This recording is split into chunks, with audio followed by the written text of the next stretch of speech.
Putra dimanapun Anda berada, jumpa lagi bersama saya, Bruder William Bago Alma, dalam acara Warta Iman, edisi Jumat Agung 15 April 2022. Sahabat Alma Putra yang terkasih, jika kita mencermati bacaan Injil pada hari Jumat Agung ini, kita akan melihat beberapa hal berikut ini. Yang pertama, terhadap caci makian, Yesus sama sekali tidak pernah membalas. Dia justru mengungkapkan kata-kata pengampunan kepada orang yang telah mencaci makinya. Yang kedua, terhadap penderitaan, dia tidak pernah menyalahkan siapapun, atau dia tidak pernah mengkambing hitamkan orang lain. Yesus tidak pernah mempersalahkan Petrus yang telah menyangkalnya, atau Yudas yang telah berkhianat kepadanya.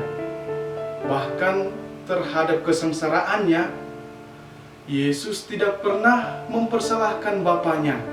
Betul bahwa dia memang bertanya, "Allahku, ya Allahku, mengapa engkau meninggalkan aku?" Tetapi kemudian disusullah dengan sebuah kalimat, yaitu penyerahan dirinya kepada Bapaknya, yakni, "Ke dalam tanganmu kuserahkan nyawaku." Sahabat Alma Putra yang terkasih, Yesus dalam bacaan Injil hari ini begitu mengajarkan kita bagaimana beriman yang benar. Ia mengampuni walaupun ia sangat dirugikan. Ia selalu berendah hati, di mana ia tidak pernah membela diri dan berkelit walaupun ia merasa benar, dan ia tidak pernah menyalahkan siapapun, dan lagi ia tidak pernah mengkambing hitamkan orang lain. Kita tahu bahwa meskipun ada alasan untuk itu semua, ia tidak pernah menyalahkan Bapaknya. Kita tahu bahwa meskipun ada alasan untuk semua itu, Yesus tidak pernah menyalahkan Bapaknya yang terkesan diam terhadap dirinya. Ia bahkan mendoakan mereka yang telah menyakiti dirinya. Itulah gambaran beriman yang diwartakan Yesus. Dan seharusnya hal ini menjadi role model hidup kita manusia.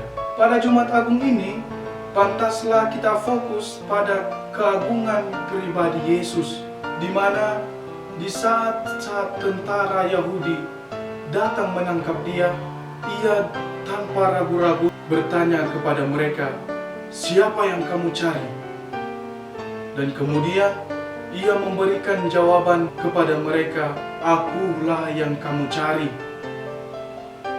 Nah, maksudnya ini adalah ia tidak ingin membebankan orang lain terhadap penderitaan yang dialaminya. Ia bermaksud untuk menunjukkan teladan dan ajaran dan tanggung jawab kepada mereka. Yesus mengajarkan kebenaran di tempat semua orang berkumpul dan tidak pernah berbicara sembunyi-sembunyi atau menyembunyikan kebenaran.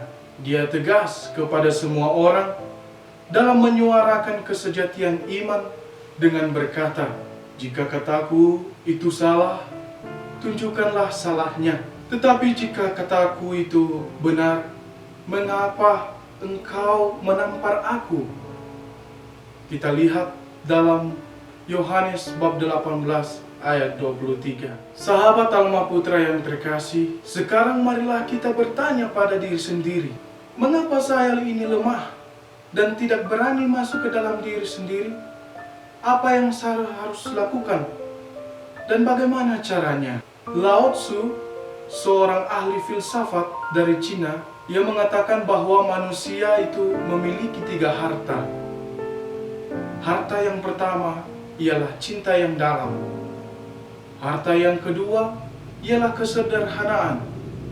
Harta yang ketiga adalah keberanian memenangkan dunia. Yang pertama, dengan cinta yang dalam, seseorang akan menjadi pemberani. Dengan kesederhanaan seseorang, ia akan menjadi seseorang yang dermawan. Dan yang terakhir, dengan keberanian memenangkan dunia, seseorang akan menjadi pemimpin dunia.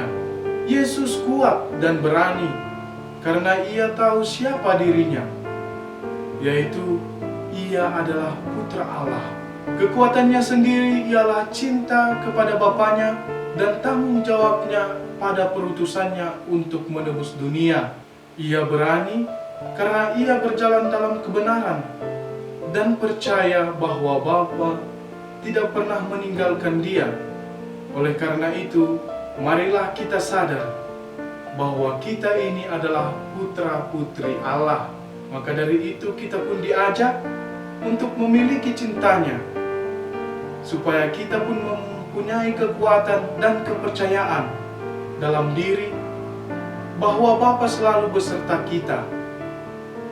Ingat, jika kita bersama Dia, kita akan kuat. Jika kita bersama Dia, kita akan berani. Amin.